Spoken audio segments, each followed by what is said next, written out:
जहाँ पर हमारे कर्म हमारा पीछा नहीं करते और कर्मों की उस जगह पे पार भी नहीं पड़ती। वो कौन सी जगह है? सुग्रीव जीव है, बाली उसके कर्म है। और ये बात आपको अच्छी तरह पता है कि बाली को वरदान मिला है, जब उससे कोई युद्ध करेगा तो सामने वाले की आदि शक्ति बाली में आ जाएगी, तो उसे किसी से डरने की जरूरत है नहीं है। फिर भी जहां सुग्रीव रहता है ऋष्यमुख पर्वत पर, वहां बाली जाता नहीं है। आप लोग कहेंगे कि बाली को सांप लगा है, सही है, सांप लगा है, ये एक बात है, लेकिन दूसरी बात और कुछ है। सांप लगा है इसलिए भी नहीं जाता, पर एक और बात है। ये ऋष्यमुख पर्वत है सत्संग। कौन रहता है ऋष्यमुख पर्वत पर? हनुमान। ऋष्यमुख पर्वत पर अनेकानेक ऋषियों ने तपस्या की है। मतंग ऋषि का आश्रम था ना सबरी मैया का, वो भी ऋष्यमुख के पास था। जहां पर मतंग जैसे ऋषि ने तपस्या की है, वो जगह कैसी होगी? जहां हनुमान जैसे साधु रह रहे हैं, वो जगह कैसी होगी? और आपको एक विपरीतता नहीं दिखाई देती इस जगह पे? सामान्य रूप से होता ये है कि एक साधु की सेवा संसारी लोग करते हैं, है ना? एक साधु की संसारी लोग सेवा करते हैं, पर ऋष्यमुख पर्वत पर एक भोगी की सेवा एक साधु कर रहा है। और कोई ऐसा वैसा साधु नहीं है। अष्ट सिद्धि नव निधि के दाता, जिसके पास 8 सिद्धियां हैं, 9 निधियां हैं, और ऐसा साधु एक भोगी की सेवा कर रहा है। क्यों? क्योंकि ये भोगी उस साधु के समर्पित है और अपनी शरण में चाहे बुरा भला जैसा भी आ जाए, शरणागत कहूं जे तजय निज अनहित अनुमान, तेनर पामर पापमय तिनहि विलोकत हान। जो अपना अहित समझ के अपने शरणागत का त्याग करता है ना, उसका तो मुंह देखने का भी धर्म नहीं है। ये सुग्रीव हनुमान जी के समर्पित रहता है, ऋष्यमुख पर्वत पर रहता है, तो इसके कर्म बाली दूर खड़ा रहता है, ऋष्यमुख पर्वत पर नहीं आता। और आप भी इस बात को अनुभव करना, जब तक हम सत्संग में रहते हैं ना, जब तक हम कथा श्रवण करते हैं, तब तक हमारे कर्म हमें परेशान नहीं करते। बाहर खड़े इंतजार करते रहते हैं पांडाल के बाहर कि जैसे ही ये निकले वैसे ही इसको पकड़ें, लेकिन पांडाल में प्रभावित नहीं होंगे, परेशान नहीं करेंगे। और आपने देखा होगा, जब तक कथा में मन लगा रहता है ना, तब तक ना बीड़ी का मन चले ना गुटखा का चले, और जैसे ही इंटरवल हुआ फिर भाग के जाते हैं कि जल्दी से खा पी लें, फिर कथा में बैठेंगे। प्यारे, जब तक आप सत्संग में रहोगे, साधु के सानिध्य में रहोगे, तब तक ये कर्म दूर खड़े रहेंगे, लेकिन जैसे ही दूर हटेंगे वैसे ही कर्म प्रभावित करेंगे। ये सुग्रीव हनुमान जी पे इसीलिए अंधविश्वास करता है। उसको पता है कि जब तक मैं हनुमान जी के सानिध्य में हूं, तब तक मेरा बाल भी बांका होने वाला नहीं है। हनुमान जी ने कहा, अपने लिए नहीं कहा। किसके लिए कह रहे हैं? सुग्रीव बीमार है भगवान, आप थोड़ा चलिए। दोनों को कंधे पर बिठाया और हनुमान जी राम जी को और लखन जी को लेके सुग्रीव के पास पहुंचे। सुग्रीव ने कहा, भगवान सब प्रकार से मैं आपकी सेवा करूंगा, जैसे भी बनेगी मैं आपकी सेवा करूंगा। बोले ठीक है। राम जी ने कहा, बोले तुम यहाँ क्यों रहते हो, महलों में क्यों नहीं रहते? सुग्रीव ने अपनी पूरी कथा सुना दी। बोले मैं और मेरा भैया बाली इतने प्यार से रहते थे कि दोनों एक दूसरे के बिना रहते नहीं थे, बहुत प्यार से रहते थे। एक दिन एक राक्षस हमारे नगर में आया, उसने बाली को ललकारा, बाली उसके पीछे चला तो मैं भी उसके पीछे चला गया और वो राक्षस गुफा में घुस गया। बाली ने मुझसे कहा था, बोले 15 दिन तक इंतजार करना, अगर 15 दिन में मैं वापस ना आऊं तो समझ लेना कि मेरी मृत्यु हो गई। बेचारा सुग्रीव 1 महीने तक बैठा रहा। सुग्रीव का सच में कोई अपराध नहीं था। 15 दिन की कह के गया, 1 महीने तक बैठा रहा, लेकिन बाली बाहर नहीं आया। और जब 1 महीना हो गया तो उस गुफा से एक रक्त की धारा निकल के आई। सुग्रीव ने सोचा हो ना हो बाली मारा गया।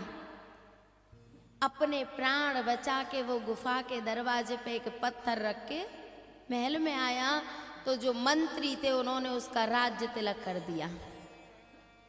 बोले अब राजगद्दी खाली है। बाली जब लौट के आया तो आप एक बात बताओ, बाली को सुग्रीव से पूछना चाहिए था कि नहीं? पूछना चाहिए था कि भैया तू कितने दिन तक वहां बैठा रहा, क्या हुआ, तुझे कोई परेशानी तो नहीं हुई? लेकिन जैसे ही गद्दी पे बैठा देखा तो अहंकारी तो था ही बाली। उसने भैया से कुछ पूछा नहीं और उसको पीटना शुरू कर दिया और मार पीट के भगा दिया। उसका राज्य, उसकी पत्नी, उसका सब कुछ छीन लिया। गलत फहमी ने करी दोनों में पैदा दूरियां, ना तो हम अपराधी हैं ना हमारे संबंधी अपराधी हैं, पर जहां पर ये गलत फहमी प्रवेश कर गई ना वहां पर अपने आप दूरियां हो जाती हैं। गलत फहमी ने करी दोनों में पैदा दूरियां, वरना तो इतना बुरा तू भी नहीं मैं भी नहीं। गलत फहमी हो गई दोनों के बीच में। राम जी ने कहा, सुग्रीव तू चिंता मत कर, कल मैं बाली को एक बाण से उसका गोविंदाय नमो नमः कर दूंगा। अब याद रखना, जो बात राम जी को सुग्रीव को बतानी थी सुग्रीव राम जी को बता रहा है, राम जी को उपदेश कर रहा है। बोला, सुख संपत्ति पर बार बढ़ाई,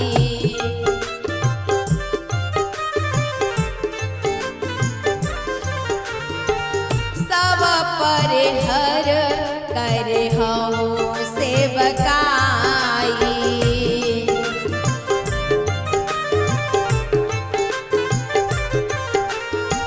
ये सब राम भगत के बाधक,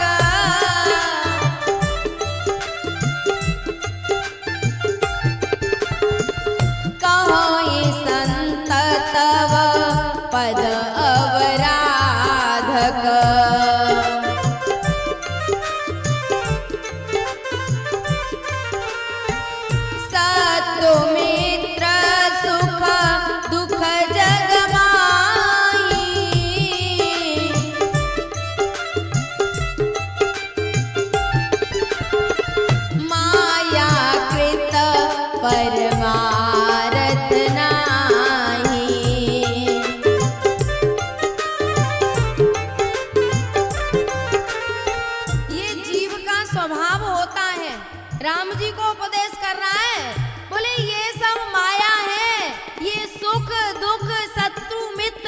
कुछ भी है नहीं, ये सब माया का खेल है। क्यों कर रहा है ये सारी बातें? क्योंकि बाली को मरवाना नहीं चाहता। सुग्रीव ने कहा, भगवान अब मुझ पे कृपा करो, मैं तो आपका भजन करना चाहता हूँ। बोले तेरी बात तो सही है, पर मैंने जो कहा है वो झूठ नहीं हो सकता। जा बाली को ललकार। सुग्रीव चला तो सुग्रीव ने सोचा कि बाली तो इतना ताकतवर है, ये राम जी पता नहीं मार पाएंगे कि। सुग्रीव ने कहा, भगवान ये दुंदुभी राक्षस की हड्डियां पड़ी है ना, एक बाण में इनको नष्ट करके दिखाओ। राम जी ने एक बाण मारा और हड्डियों को नष्ट कर दिया। बोले अब तो विश्वास हो गया? बोले अभी नहीं हुआ। बोले तो बोले ये 7 वृक्ष हैं जो अलग अलग लगे थे, एक लाइन में नहीं, 7 थे महाराज। बोले इनको काट के दिखाओ। राम जी ने एक बाण लिया और काट दिए। बोले अब तो विश्वास हो गया? बोले हाँ, थोड़ा थोड़ा, पूरा नहीं, थोड़ा थोड़ा। बोले ठीक है तो जाओ। राम जी ने पहले ही एक शर्त रख दी है, मोह कपट छल छिद्र न भावा।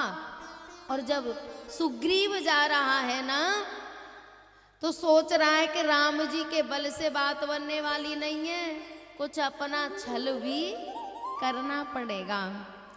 बहु चलवल सुग्रीव करे हिया हारा बेमान। सोच रहा है कि छल करके आऊंगा, बल से काम नहीं चलेगा। राम जी ने सोचा, अच्छा परीक्षा लेने के बाद भी मुझ पर विश्वास नहीं हुआ। और सही बात तो ये है कि जहां परीक्षा लेनी चाहिए वहां हम परीक्षा नहीं लेते, और जहां परीक्षा नहीं लेनी चाहिए, प्रतीक्षा करनी चाहिए, वहां परीक्षा लेते हैं। परीक्षा लेनी चाहिए संसार की, कभी लेते हैं नहीं। एक मुलाकात हुई और बस अपने हो गए। और परमात्मा की प्रतीक्षा करनी चाहिए, तो परमात्मा की बार बार परीक्षा लेते हैं। जब सोने का हिरण आया था ना, तो सीता जी ने एक भी बार ये नहीं कहा कि मेरे मन में संदेह है, ये हिरण सोने का कैसे बन गया, कहना चाहिए था ना। और संदेह की बात भी है, हिरण कहीं सोने के होते हैं, लेकिन वहां नहीं कहा। और जब हनुमान जी गए ना लंका में, तो सीता जी क्या कह रही हैं? मोरे हृदय परम संदेहा। हे बंदर, मेरे मन में बड़ा संदेह है, और तुम मुझे अपना असली रूप एक बार दिखा दो। हम गड़बड़ करते हैं। परमात्मा की और महात्मा की कभी परीक्षा नहीं ली जाती, प्रतीक्षा की जाती है। तो उनकी तो परीक्षा लेते हैं, और संसार की परीक्षा करनी चाहिए, लेनी चाहिए। तो संसार पर ब्लाइंड फेथ करते हैं कभी परीक्षा। उसी का फल तो है कि हम इतने कष्ट भोग रहे हैं। फिर रोते हैं कि हमने इस संसार पे बड़ा विश्वास किया, पर विश्वासघात हो गया। बहु छल बल सुग्रीव करे ही हारा भय मान। बाली आया और सुग्रीव की खूब पिटाई की, जैसे तैसे प्राण बचा के लौट के आया, और राम जी से बोला कि वो मेरा भाई नहीं है, मेरा काल शरीर धारण करके आया है, साक्षात मेरा काल है, और आपने मुझे मरवाने के लिए भेज दिया। राम जी ने कहा, सुग्रीव तुम दोनों एक रूप के हो, एक जैसे हो, इसलिए मैं पहचान नहीं पाया, मुझसे गलती हो गई। एक रूप भ्राता तुम दो, बोले मेरी तो पूरी हड्डियों का चूरन करवा दिया। कैसी पिटाई हुई है आपको पता है? राम जी ने सिर पे हाथ फेरा, कर परसा ग्रीव शरीरा, तन भाकुलेस गई सब पीरा। जैसे ही सिर पे हाथ फेरा तो सारा कष्ट दूर हो गया। राम जी ने कहा एक बार और जा। बोले अब जाने वाला नहीं हूं। राम जी ने कहा कि तू जा, और अपने गले में से एक माला निकाल के सुग्रीव को पहना दी। बोले जा। जैसे ही सुग्रीव गया, बाली को ललकारा तो अंदर से तो कांप रहा है कि आज बचने वाला नहीं हूं। जैसे ही बाली आया, सुग्रीव पर प्रहार किया तो राम जी ने एक पेड़ की ओट में से एक बाण मार दिया। बाण पड़ते इस बाली धराशायी हो गया। राम जी के चरणों में मन लगा लिया और बोला, धर्म हेतु अवतरेउ गुसाई, मारेहु मोय व्याधि की नाई। मैं बैरी सुग्रीव प्यारा, कारण कवन नाथ मोय मारा। आप तो धर्म की रक्षा के लिए अवतरित हुए हो और मुझे ऐसे धोखे से मारा, और मैंने आपका क्या छीना? सुग्रीव ने आपको क्या दिया कि आपने मुझे मारा और सुग्रीव से मित्रता कर ली?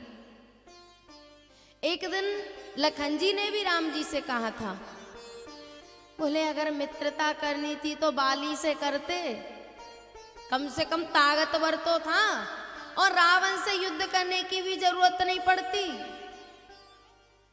क्यों? अरे बाली ने रावण को 6 महीने कांक में दबा के रखा था, युद्ध करना पड़ता?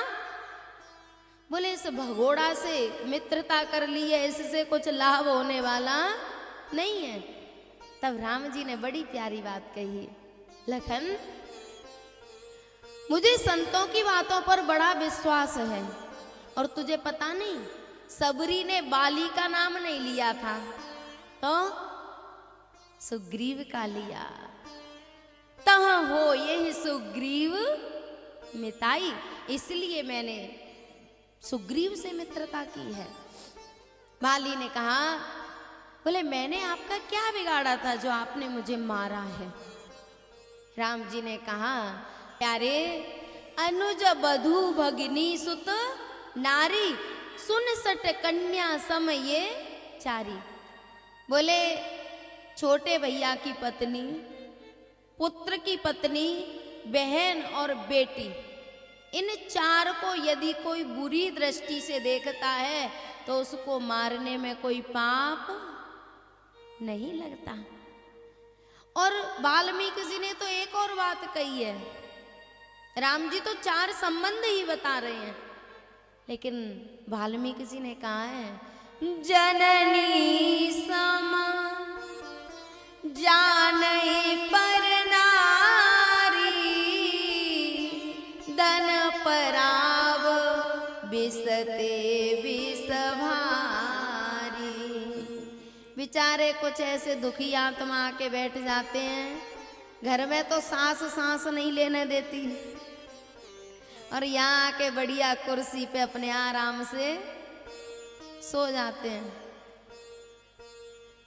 जगा दो बेचारी को, जगा दो।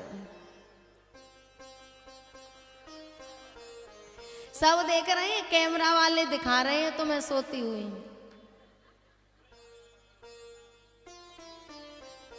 जननी सम जाने पर, देखो मैंने इसलिए जगाया है कि जिसके ज्यादा पाप बढ़ जाते हैं उसको पांडाल में नींद आती है, और जो खर्राटे लेके सो रहा है उसके पाप कितने बड़े होंगे। जिसके कान पे दमादम बच रही है और नींद आ रही है। डोकरी ज्यादा तानाशाह है तुम्हारी, और डोकरी बगल में ही बैठी है। डोकरी कह रही है मुझे बदनाम करवा रही है। हे भगवान। सास बहू दोनों आई है कथा सुनने, और बहू सो गई। अब हम कह रहे हैं सास तानाशाह है, तो वो सास कह रही है मुझे